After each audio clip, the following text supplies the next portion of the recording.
All right, so we're going to talk about patterns, okay? And patterns are like so broad. It's amazing, okay? So you have patterns every day, and we're going to get into that. But like here's just an example of what a pattern could look like in like a math book, and they're saying, hey, you know, what's missing from this pattern, or continue the pattern, and that's kind of how those things are going to work. But what a pattern is a sequence that it repeats and grows in a predictable manner.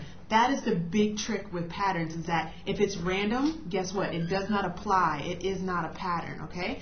So it has to be able to repeat, but you can have a pattern with anything. You have patterns every day that you don't even realize. So let's think about, it could be songs, it could be shapes, it could be movements.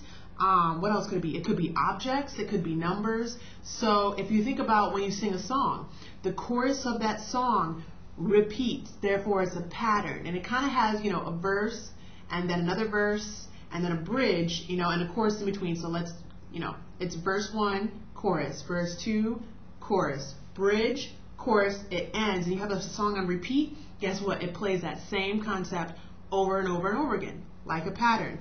Let's think about something else.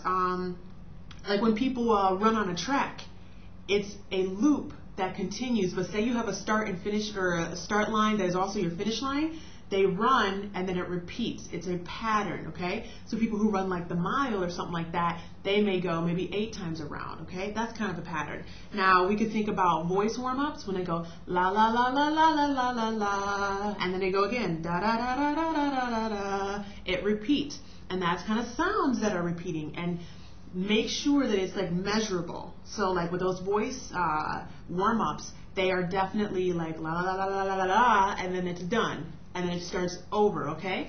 So that's pretty much a pattern. What else can we think of? What about sports drills? When basketball players are, you know, like pass to this guy, and then you know, run to this section, and then you shoot, and then you get back in line, and then you pass to that guy, you shoot, you know. It's going to be this repeating thing, and that's why it's like a sports drill. Maybe cars in a factory. You know, if you think about, like, I'm from Michigan, so if you think about GM and how they create cars, sometimes you get a shot of these cars in a factory, and you see them on this like conveyor belt, and they come up, and then you see people putting on a section, and then the next one goes. Okay, well, when that car starts over, you know, like when they have another skeleton, that car starts all over again. Boom, this part, boom, that part, boom, that part, and then it's finished. Next, boom, that part. So it's kind of a pattern that happens, like a process, okay? So keep those things in mind when you're identifying patterns and starting to explore that whole area.